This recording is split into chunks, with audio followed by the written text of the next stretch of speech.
Hello, it's Monday and it's tool review video time. Let's have a look at the Master Cut from Amati.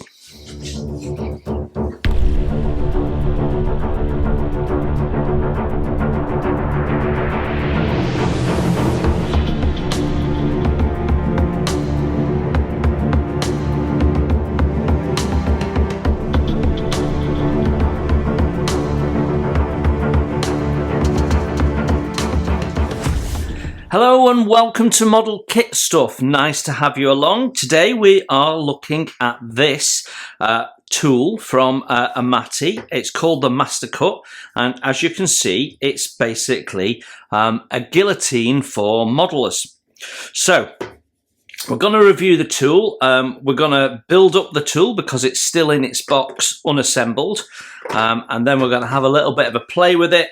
And going to compare it to another tool that I have as well, so which is along the same lines. So let's start off by saying Amati are a manufacturer of primarily wooden model kits, mainly ships, but they do other stuff as well, and they also do quite a range of tools. You'll have seen me using some of those tools in some of my builds, not just my wooden kit builds. They do cross over into all sorts of modelling genres depending on what you're doing. So Amati, manufacturer of what I consider to be good thought through tools that are made from good materials, but we will prove that as we look at the product. It's come in a nice shiny box, got instructions on the back telling us how to put it together with the English language version and also the Italian version. So we'll have a look at that more deeply in a moment. It says the Master Cut provides clean, neat and quick cuts on wood and plastic strip. Adjustable 45-degree blade allows you to repeat any angle for a proper fit on mitered corners. Includes 5 special blades, which I'm guessing are replacements of the same blade. But obviously you can sharpen blades. That's probably gonna last you forever. We'll see in a minute. So yeah, and that's about it, other than it's a Amati item number 7386. So when we open the box, nice decent box, we get our contents. So what have we got? We've got the handle, the pivot, some form of fastener there. Oh, that's interesting. They've given us some wood strips for practice. that's a nice little touch. And then our blades, okay, which appear to be single edged, but I've only got my reading glasses on, so don't take that as gospel. And then our base. So all in quite tight packaging. So right. Let's get all the parts out and then we'll have a look at assembly. Right then, these are our components for building up the Master Cut. Now the first step on the instructions, I'm going to work through these 4 steps here, is to put this plate on and then fasten it with the screws. Now in my case, this has already been done. This was done in the box. So that you might find that in some of them, they're separate. Maybe an older production run. It might be something they've upgraded. Not sure, but it's already done for me. But if it's not, it's simply a case of getting in and screwing them in. So nothing to that. Then the next thing we've got to do is insert the blade into here, but I just wanted to show you the blade. So we get 5 blades. Was it 5 blades it said? I didn't count them yet. 5 blades, but actually each blade has got 4 lives. So if you look at the corners, it says 1, 2, 3, 4. So you're going to be able to put it into the tool, use one cutting edge, then rotate it, use the other cutting edge, and then rotate it again. So you'll be able to use the blade 4 times before you say, right, that's too dull to use and I'll move on to another one. And of course, you can sharpen the blades. So I don't think you'll ever have a need to buy any more. I'm guessing that you can buy these separately from Amati, but this will last you a long time. Even if you do a lot of cutting with it, they will last you some time. Right. So what we've got to do to install the blade is simply undo this screw. So you'll notice that it's a nice solid brass screw. So I can tell that is, yeah. So it's not a cheap fastener that's going to shear over time. You can undo that and refasten that as many times as you like. It appears to be machined rather than cold forged. So yeah, which means it'll have even more strength. So that's all good. Let's put this in. I'm going to follow the instructions and put number 1 facing down. So it just sits in the cutout there. We place that back on top, aligning the holes. And then we put, this is the important bit now, we put this in on the back hole because the front hole is going to be the pivot point.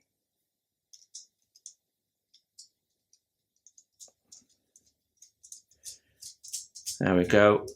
Because it's machined, absolutely beautiful. There's no tight spots or anything, and we just nip that up.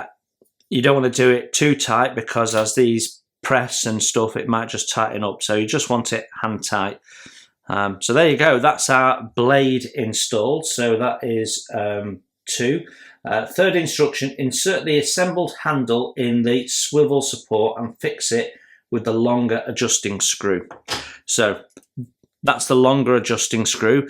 As it's mentioning the longer one, it could be that these come in a separate bag in some of these. I don't know. Or it might just be they're being very, very clear with the instruction. So again, really nice, smooth action. So we can take that out and plop that in. Okay, I'm trying, just being careful because we've got a blade, but yeah, there we go. So if you go in from the bottom, because what's happening is those 2 at the top are just pinching closed a little bit, but you can see here it's a bit wider at the bottom. So if you go in at the bottom and then push it up, that'll just widen that, and then you just align the holes there, like that. And we put the female end of the bolt system in there. There we go.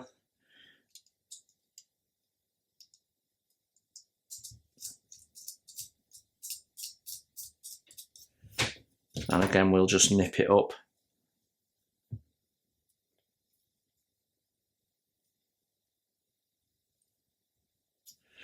Okay.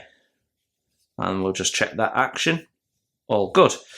So you don't want it too loose, you don't want it flopping down, you want to be able to push it up so that you can adjust what's on your chopping board before you chop. So that's important, making sure that tightness is correct. And then insert handle into the hole on the base, that'll be that there, with that there.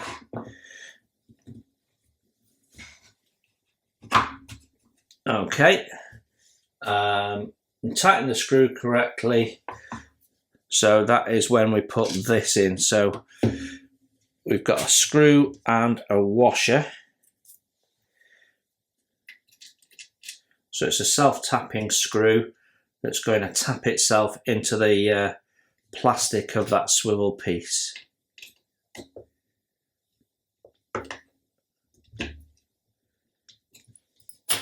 Right. I don't know that screwdriver is going to be strong enough. Let me get another one and I'll get that screwed in, and then we can carry on. Now, because it's self-tapping, it needs a little bit of force, so I'm just going to... I needed a proper screwdriver, not one of my hobby ones.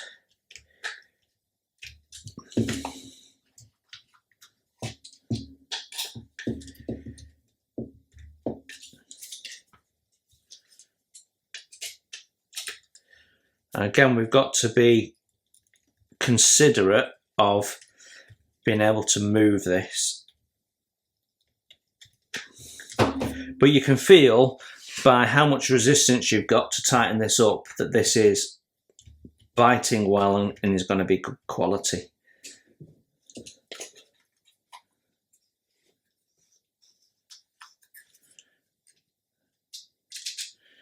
Okay, I'm just going to tighten it up just a wee bit more. Let me hold that.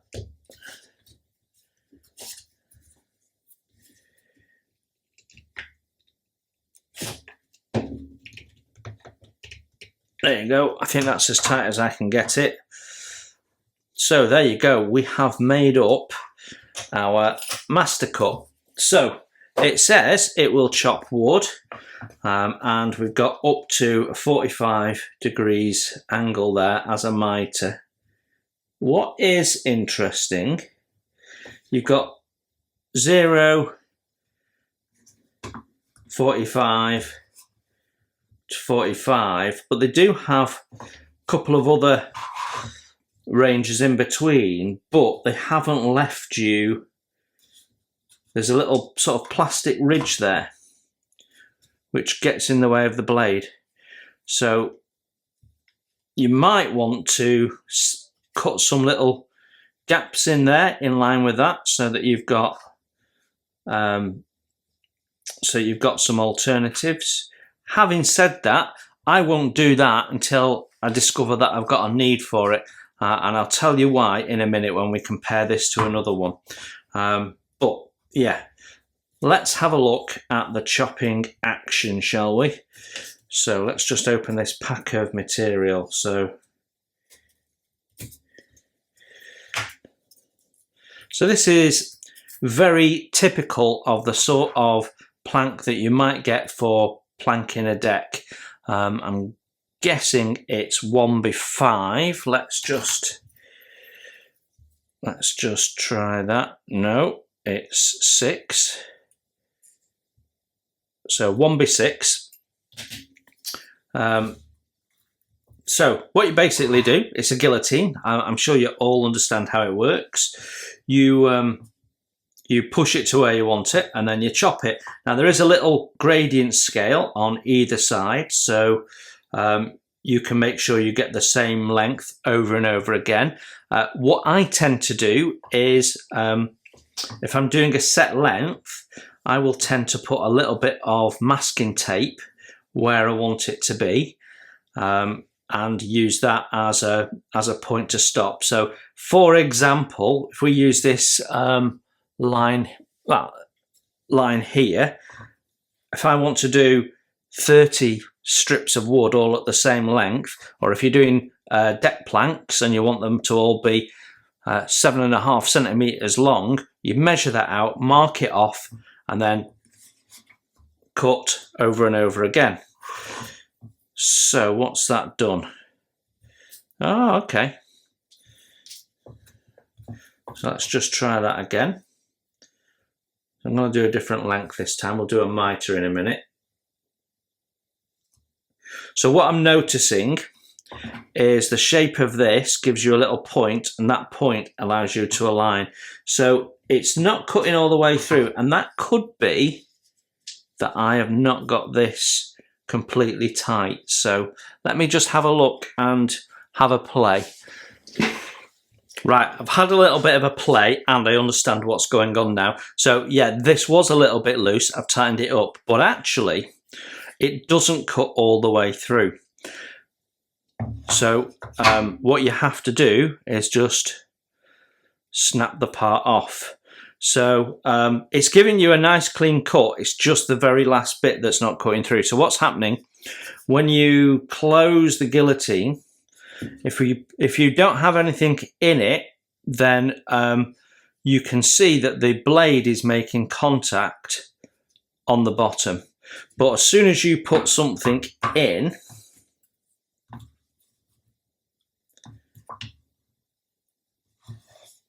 and you start pressing down, what happens is you've got a little bit of flex in the handle, and the little point here that points at your line to make sure you're straight, that makes contact with the plastic. So I actually prefer the fact that it's not cutting all the way through. I'll tell you for why in a minute when I'm going to get another one out and compare it with it, and I'll show you what I like about this compared to that one. So I've got two options then. I can finish the cut with a knife, like so, or if I really want it to cut, I can sort this out. There's a little bit of a molding seam on there, so I can feel that. So I could possibly sand that a little bit down a little bit so that we can get a clean cut. But the problem with a clean cut is to cut all the way through, the blade has to make contact with that base. And as you do that repeated times, it's going to cause damage to that base. Let me show you. So this is the one that I have previously been using. And if I turn, and you can see it has a cutting plate in there, which is actually slightly raised. And this does cut all the way through. But you see that groove there? That's where the blade has been making contact, and it eats its way through there. And then what happens is you get a bit of flex, especially on thinner material. You get a bit of flex and you don't get an accurate cut. So the fact that you're not fully making contact and you've got to finish it off, I actually like. So be careful. If you think, oh, it's not working properly, I'm not so sure. Finishing it off, I don't think is a big problem. You probably don't want to snap it, because what that's going to do is give you an edge to sand. But actually, it's not. It's quite crisp. But you know, if this is Amati material, it's decent quality. We'll test some other materials in it in a minute. So let's just compare the two. So they're both aimed at doing the same job. I don't have experience of using this, but I do have quite a bit of experience of using this. In principle, they do exactly the same thing, although the Amati one is simpler. So here, if I want to put a mitre angle in, nice and simple. So I will show you. So you've been cutting straight and you now want to put a mitre angle in. So simple as that. And you've got your cut. Nice, simple, not a problem. I want to do a mitered cut on this other one, and I've been doing straight. Then I've got to mess around with both of these. So I have to slacken them, and then I have to align them. So I have to make sure one's out of the way, and although I've got the degrees here, I don't know what that, I just have to make sure that's out of the way or I can't do it. Then I've got to tighten that up. Then I can make my cut. The problem is that took a lot longer, and then you've got to reset it and put it all back. These are quite loose, and I find that you have to take a little bit of time to get a bit of precision and accuracy. And also, I haven't got a clear cutting line. So you can see I've got a bit of tape there, which I use to say, look, that's my cutting line. So I know exactly where the blade's going to land. But look at this. There's quite a bit of flexibility in that handle. And when I put that down, and if it's a bit chunky, if it's 2mm thick, you've got to really force it, and it doesn't like it so much. So I can't say this is a bad tool, because it's not. It's done me through a number of ship builds, and it certainly saves you a load of time from sawing or cutting the planks individually. But the other thing is, when it cuts all the way through, quite often one of the parts shoots the other way, so you're sort of holding it with your hand and trying to rip it down. So yeah, it has one or two things that you have to get your head round to use it. Having said that, I don't have a problem with the tool, and this is a budget price tool.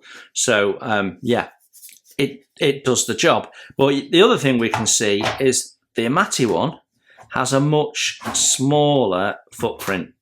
Why do you need this big footprint? Because you can't cut anything that's longer than where my finger is, because that's where the blade comes out. So what's that? 15mm, and my cutting depth on the Amati, because we can use the full length of the blade, is 37mm. So this has some limitations over the Amati one. Instantly, we've got a bigger cutting depth. So I could, in theory, have 2 of these planks, like so. Let's just trim the end off. So I could have 2 of those planks and cut through them at the same time, and you can see that's what's happened. So I can do twice as many as I could before, so that's great as well. And the fact that it's a smaller footprint means it's easier for storage. It's not overly heavy, so that's another good function. We've not got a big heavy metal base or something like that, so easy for storing on a shelf. You've not got to worry about the weight. It has 2 little raised feet.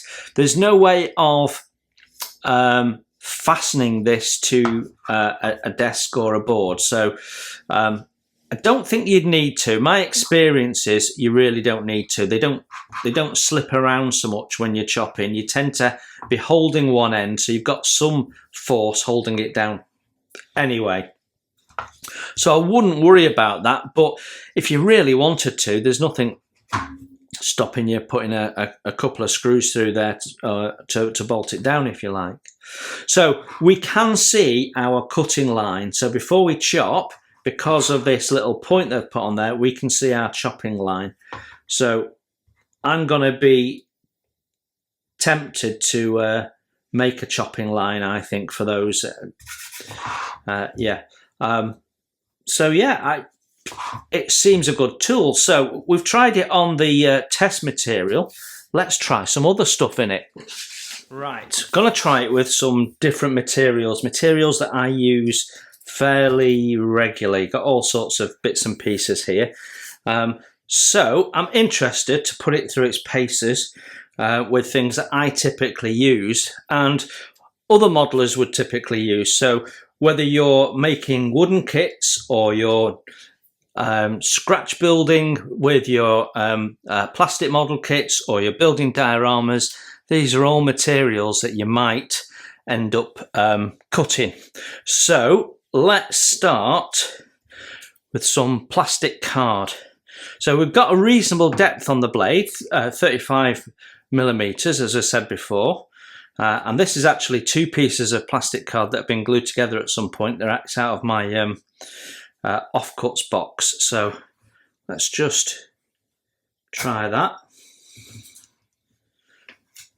So nice, easy action. You don't need to put much force on it at all. And you can see it's all but gone through. I mean, you can see the witness there. So I can just fold that back and that comes off, and you've got a lovely crisp cut there. Really nice cut. So plastic card, not a problem. Let's try a little bit of plastic rod. So I've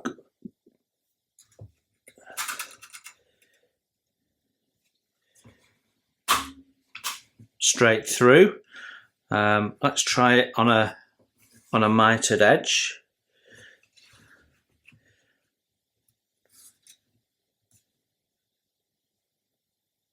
So I'm going to align it with that. Yeah, again, straight through, nice crisp cut. And that means, of course, I've got perfectly mitered angles. So really, really nice, very, very handy. This is a little bit of plywood, so I'm interested in cutting the ply. Sometimes you need to trim a little bit of ply from time to time, that sort of stuff. So let's just see how that goes. I'm going to do, as I've got it set on the mitre, let's just, on the 45-degree angle, let's just see how that does. Well, that went straight through, and look at that. Nice and crisp. You've not got any fraying or breaking of the parts. So I'm going to do another one on a straight edge. Yeah, it's a really lovely crisp cut. Right, now this is the sort of material I typically use for planking on decks. It's very, very thin. It's 0.5 millimeter. It's Tanganyika, so it's a sort of a medium wood. It's not hard, but not soft. So let's just see how we get on with trimming that. I heard it go straight through, and that's actually cut that off.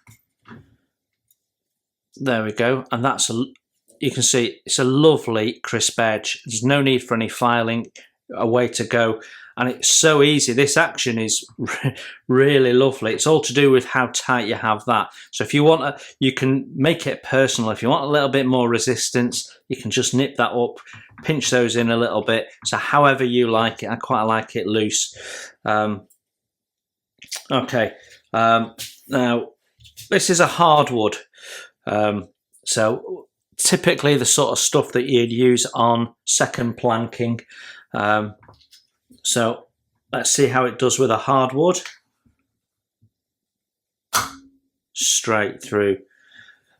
Interesting that it's cutting straight through on these, and it wasn't on the supplied material.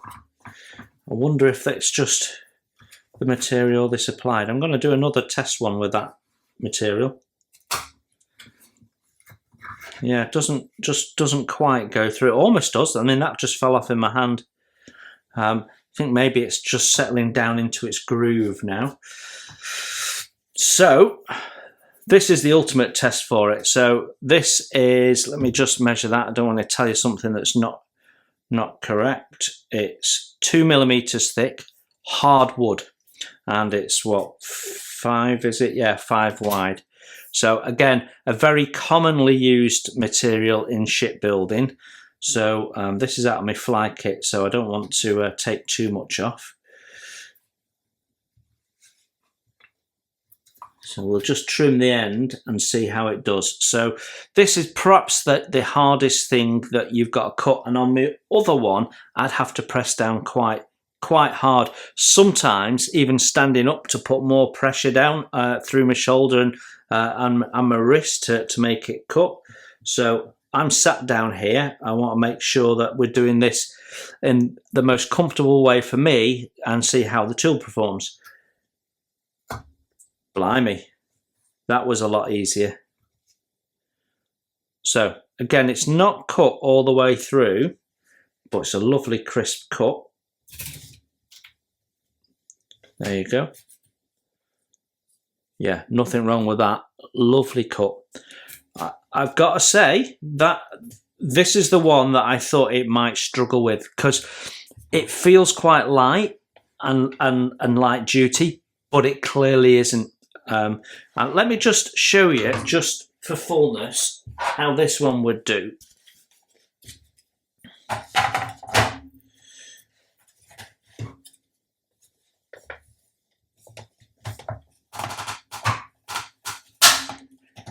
Now you can see to cut that, although it did go all the way through and we've got a nice straight cut, but I don't know if you noticed as I was pressing down, the back end of this is lifting up. It's really difficult because actually the base is quite flimsy. So this seems to be better engineered, a bit sturdier.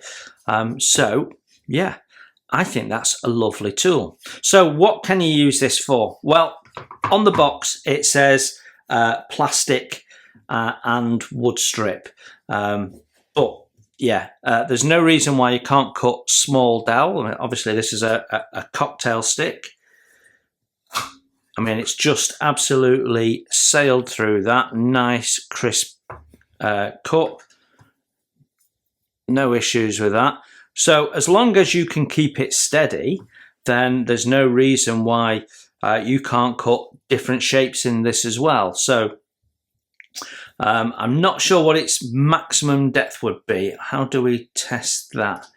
Maybe if we do, let's double this up. So this is, I think this is 1 thick. Yeah, we've done 2. So if I cut a little bit off this and we double it up and make it 4 and see what happens, because it's going through that really easily. So I normally, something this thick I wouldn't consider putting through a guillotine. I would saw it. So I'm interested to see what happens. Let's just going to hold that in place and keep my finger out of the way. Health and safety and all that. Wow, it sailed through that. So it's cut all the way through that one, and most of the way through that one. Just have to finish it off with the knife there. So not quite as deep a cut as before. So yeah, you get, I reckon, 3.5 millimeters for a almost clean all the way through cut, based on my very unscientific test that you just saw me do. But you're not far off 4. That's a really nice cutting blade, actually. Very, very capable little tool is my first impression of it. Obviously, I'll be using this as time goes by, and we'll see how well it performs. But yeah, I am deeply impressed with that. Deeply impressed.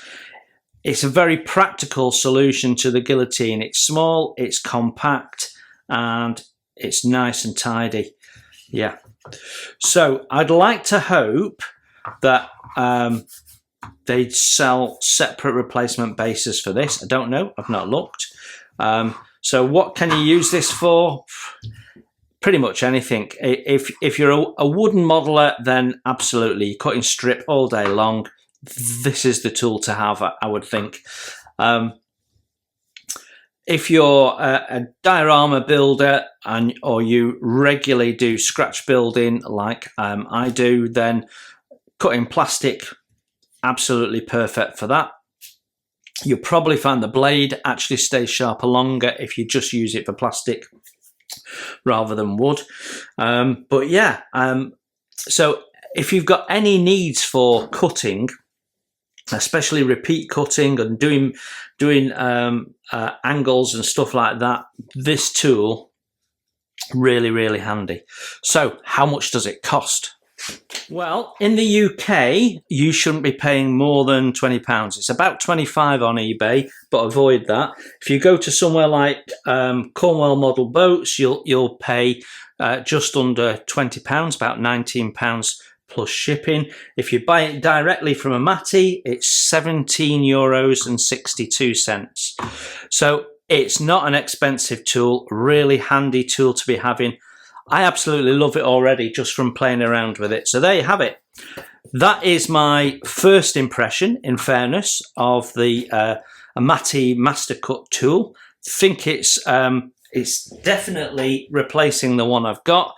That one we will keep in the attic for a rainy day and probably never use it again.